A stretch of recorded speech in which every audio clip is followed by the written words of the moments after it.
Subscribe Miujiza TV.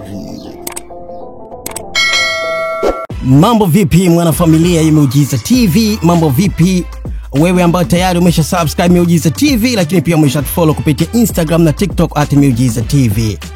Bwana, leo uko na mimi KK_ wa Miujiza kwenye Instagram na kuletea TBT ya Miujiza, au sio? Yes, bwana, leo katika TBT ya Miujiza tuna drop na Mbwana Yusuf Kilungi, ama ukipenda unaweza kumuita Mbosso Kani Mushedede, all the way from kiwanda cha Bongo Flava, ambaye kwa sasa anafanya poa sana. Mbosso bwana alizaliwa Oktoba 3 mwaka 1991. Ni mwimbaji, mtunzi na mwanamuziki kutoka nchini Tanzania kwenye kiwanda cha Bongo Flava. Umaarufu ulianza akiwa kwenye kundi la Yamoto Band, ambapo ndani yake kulikuwa na wasanii mbalimbali: Aslay, Beka Flavor, Enoki Bella na Mbosso mwenyewe. Kwa pamoja waliunda Yamoto Band chini ya Mkubwa Fella, ama ukipenda unaweza kumuita Mkubwa na wanawe, jina ambalo nadhani mpaka sasa Mkubwa Fella amekuwa watu wakimuita. Baada ya Yamoto Band kufa, Mbosso aliamua kurudi zake nyumbani kwao kijijini huko Kibiti, ambapo alijihusisha na shughuli mbalimbali za kijamii ili kuendeleza maisha yake. Pia ilikuwa nafasi ya kipekee kwa Mbosso kujipanga kurudi kwenye game la muziki wa Bongo Flava. Jambo hili lilikuwa tofauti kidogo na kina Aslay na Beka Flavor.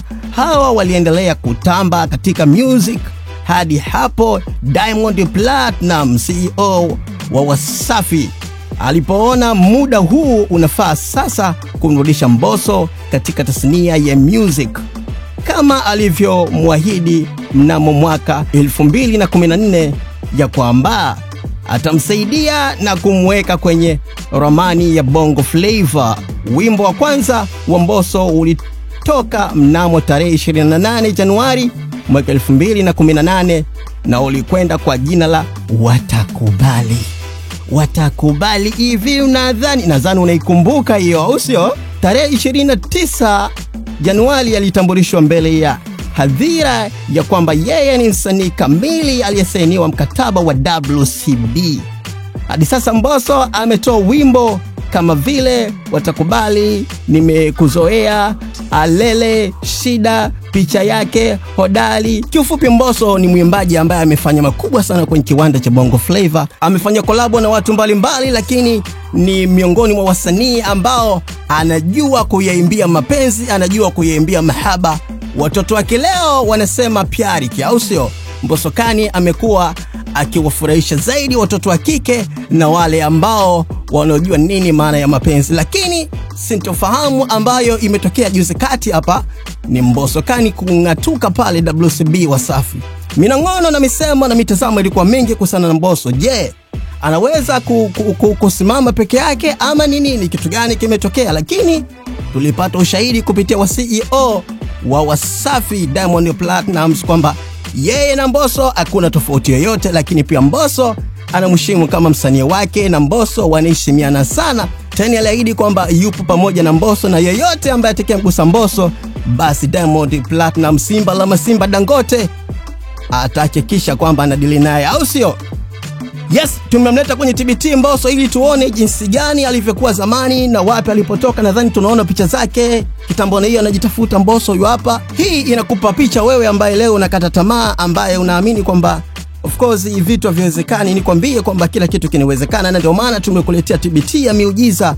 Hapa tunakuletea mastaa wako mbalimbali ambao waliwahi kufanya vizuri, lakini hata wale ambao nao wanafanya vizuri. So far so good kwa Mbosso bwana. Amekuwa ni mmoja kati ya wasanii ambaye pendwa sana katika kiwanda cha Bongo Flava. Ni msanii ambaye ana nidhamu, ni msanii ambaye ana upendo, lakini ni msanii ambaye nadhani ni muda wote ni mtu wa kucheka. Lakini juzi kati hapa Tanzania nzima ilishtuka baada ya kuonyesha picha yuko hospitali na nini, akipambania maisha yake hususan kwenye maradhi yake ya moyo. Nikwambie tu endelea kusubscribe Miujiza TV, lakini endelea kutufollow kwenye Instagram na TikTok @Miujiza TV. Ulikuwa na mimi KK_ Miujiza kwenye Instagram.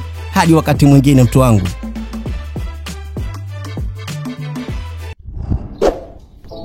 Subscribe Miujiza TV.